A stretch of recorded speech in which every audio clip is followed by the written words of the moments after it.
boxing. Man in boxing, led the Flair Cops. Shout out to Goodfellas Sports TV. Woo! Don't forget to check out our sponsor, The Health Blaze, at thehealthblaze.com. 100% all natural products from lotions, soaps, foot soaks, bath bombs, and much, much more. Use the promo code Goodfella1Boxing. Tell them your boy CJ Goodfella sent you, get 18% off. We out. All right, let's talk about what could be the co-main event for Teofimo Lopez and Lomachenko on October 3rd. There's an interview going out there confirming what I've been saying. The fight is done. Lomachenko confirmed that, but, you can find that interview for yourself. But first, let's talk about Terence Crawford. There's some big things popping for Crawford, or potentially he could be stopping a huge, undisputed fight for PBC down the line. Let's talk about it. Hit that subscribe button, bell icon button, share the video. Appreciate the love and support. So, what we have here is Crawford is coming back November 14th in the MGM bubble for now. So he's going to be in the bubble. Not sure if it's going to be ESPN, ESPN Plus, ESPN pay-per-view. But his three opponents right now is Kell Brook, Patrick Teixeira, and Manny Pacquiao. So we don't think the Pacquiao fight can happen. You hear them talking about McGregor, Golovkin at a catchweight, Golovkin at 54-47. I mean, you just hear a lot of different things. Mikey Garcia, I heard him and Mikey is still in talks. So they're doing a lot of talking. So I wonder, what is the negotiation? If Mikey trying to get tested, he trying to get more money. They trying to figure out a venue. I know Mikey said that they probably going to have to wait for fans for him to get the right amount of money. And he got $7 million to fight Jesse Vargas. So I don't think he probably taking less than like $13 or $14 million. But that's a fight that nobody want to see. But boxing seems to get those fights done. And the fights that we want to see, they seem not to get those type of fights done. So, that is what it is on that aspect. But, Crawford can fight Teixeira. He can fight Kell. He can fight Pacquiao, which I don't think can happen. But I heard he in talks with Kell Brook and Teixeira again. If I had to bet my pretty penny on it, probably going to be Teixeira. Okay? I say that because Kell Brook don't want to fight nobody, bro. Kell Brook call you out and then get to negotiations and start acting like a pussy. But, ultimately, if he do fight Kell Brook, remember Derek James, he said that'll be his best possible opponent to fight, or best opponent he ever fought. And, people said he was ducking Kell Brook. He didn't want Kell Brook. Then when the fight seemed like it was going to happen a couple months ago, then people saying, Kell Brook was weak. Whatever Crawford do, he going to get downgraded. So it don't even matter. If he go out there and fuck Errol up, what was in the car accident? He going to be Danny up. Danny ain't that good. Go beat Sean up. Sean already got beat. So it ain't really nothing he could do to get the respect. He beat Pacquiao up. It is what it is. People going to say he was old. And people see these writers making articles saying, Pacquiao be better off if he stayed away from Crawford. His career would be better off. What's so crazy about it, Floyd did the same thing. People say, Floyd was ducking. You see how the articles and the opinion change on the person. If he was Pacquiao was just a nice guy, but Pacquiao admitted to being a womanizer. He admitted to being anti-LGBTQ+. That's why he lost his deal with Nike. So he homophobic. And then also he was over there doing some crazy shit in that politics, allegedly doing some things that, got to get his hands dirty over there. He cheated on his wife, all that shit. Was it with Paris Hilton? And, people was acting like, Pacquiao is a flawless guy, just like they tried to paint Tiger Woods out to be this flawless dude, and he wasn't. You know what I'm saying? There's been a lot of speculations around Pacquiao and, putting a battery in his battery pack. You feel what I'm saying?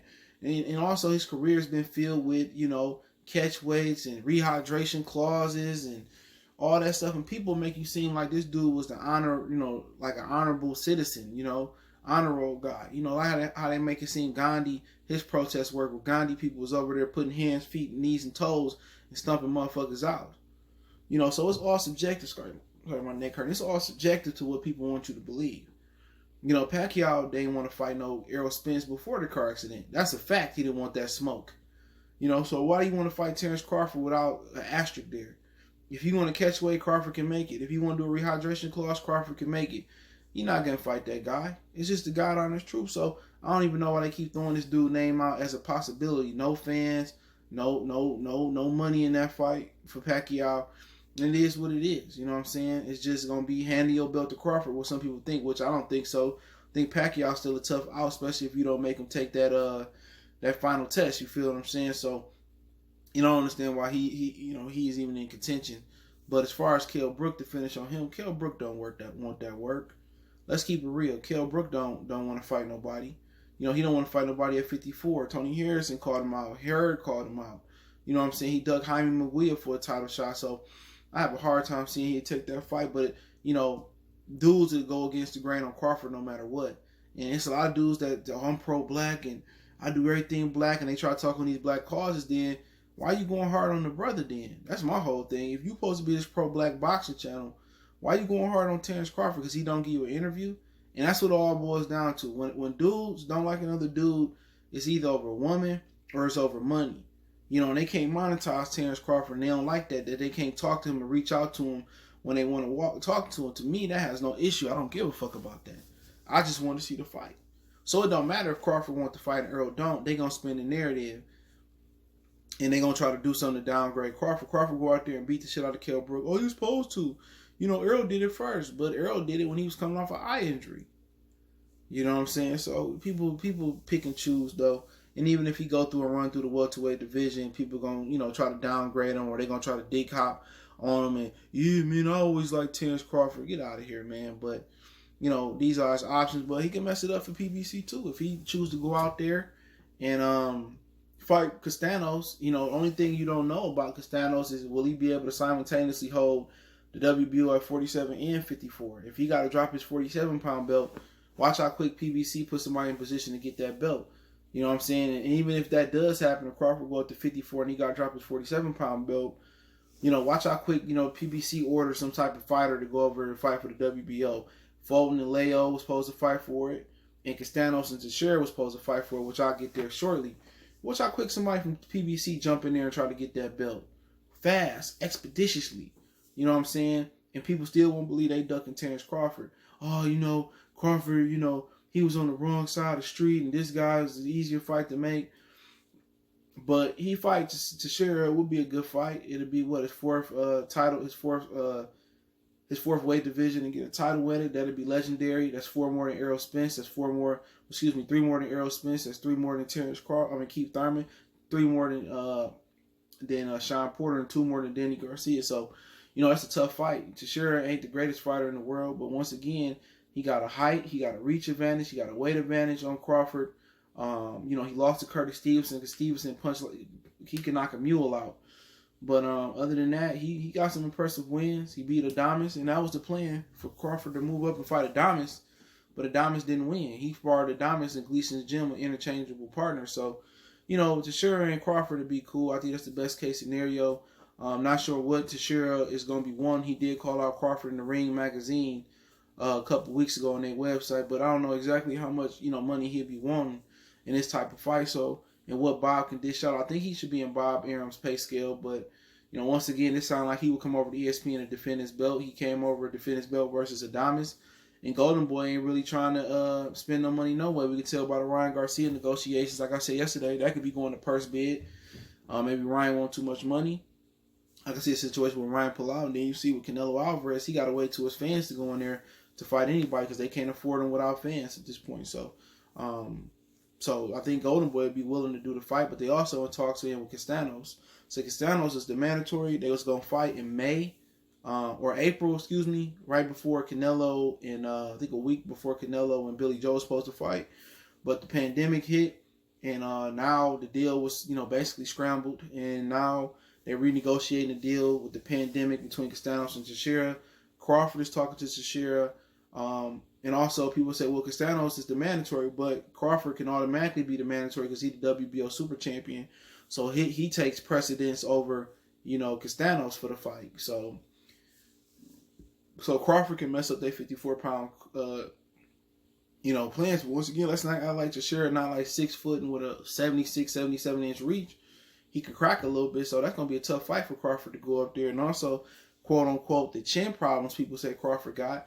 Let's see if Teixeira can expose those things. But if I had it my way, obviously I would love to see him fight Manny Pacquiao, which I think is still a tough fight for him. It's a tough fight for anybody going right now, especially if you don't make him cross his T's and dot his I's and make him take his final exam, you feel what I'm saying?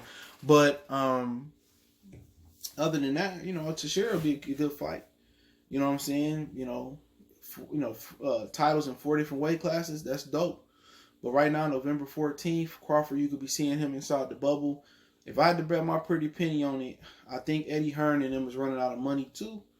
at the Zone, and they probably would like to have the Zone, front that. Golden Boy front that money. I don't know what Sky Money looking like, but Kell Brook get the Sky money and he get the ESPN money. You know what I'm saying? So they probably looking to have a lot ESPN carry that fight, but that's a good fight in the bubble. Kell Brook. Kell Brook got one of the better 1-2s, but I expect Terence Crawford to beat the shit out of Kell Brook. But maybe Kell Brook got a little bit more dog in him left. But if I had my preference, obviously you want to see him fight Pacquiao. I don't think that's an option, to be honest, for real. But I would love to see him fight Teixeira, and get another weight, another belt. And people can deny him. He the best fighter in boxing. You know what I'm saying? Loma ain't did that. Canelo did do that. He got one at 54, 60, 54, 60, 75. So he did it in 3 weight classes. That's fake belt at 68. Don't count to me. So, if you want to count it, Canelo's another dude that won 4 titles in 4 different weight classes. So, Crawford put his name in the elite conversation. Stylistically wise, Teixeira probably be the most competitive fight. But he'll be fighting in the bubble possibly November 14th, MGM Convention Center, no fans in the stands. Now, I'm hearing that Loma and like I said last night, if you missed my last video I did, it was a long one. Loma and Teofimo Lopez will be fighting October 3rd. I heard it is done.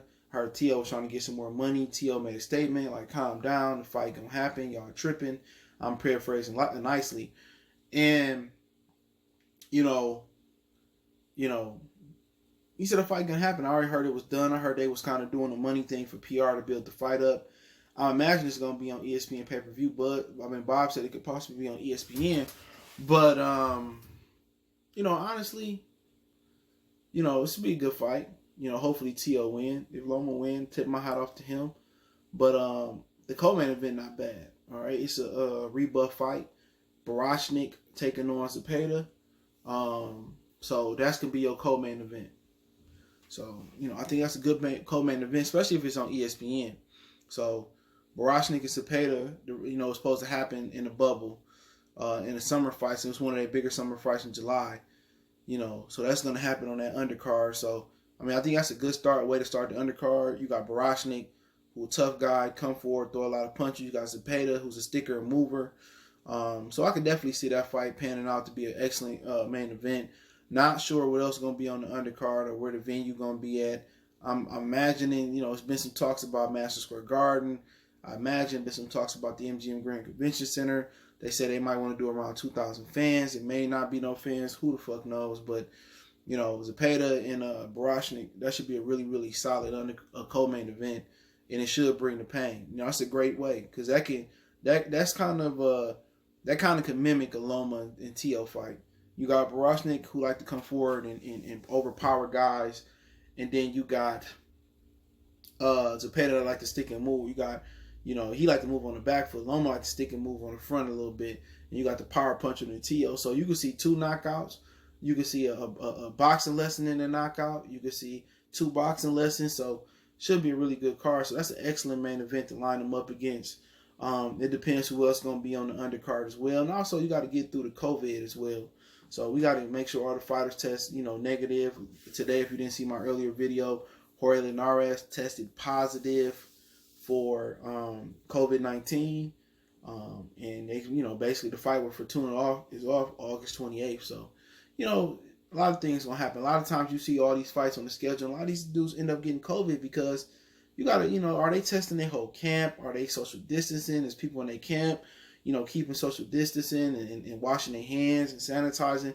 And that's kind of what you got to ask yourself in those scenarios, man. So, that's supposed to be the co-main event, October 3rd.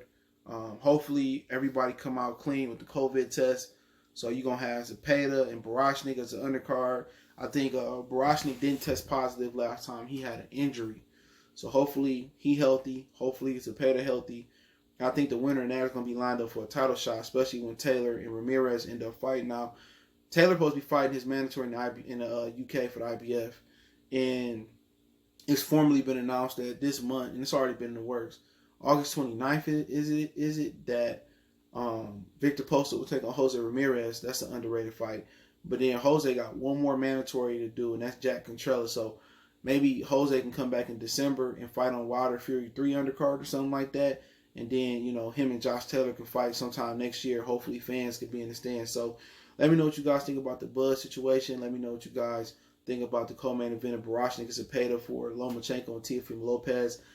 Tentative date of October 3rd. Don't forget me on Facebook, Instagram, Twitter. Also got a Facebook group. All those links in the description. You ever need to reach out for a YouTube question, a business inquiry, a sponsorship, a video request, whatever situation may be. YouTube question, you can always reach out to me. Twitter is the fastest way. IG and Facebook. Facebook group link there too. Want to make a donation? CJ Good 313. It's the Cash App, PayPal link there too. Shout out to my brother Eddie. Always support me doing the PayPal and showing love. But I just ask you guys to subscribe, bell icon button, thumbs up, comment, and most importantly, every time share the video is the best donation you can make. One time for the one time, we gone.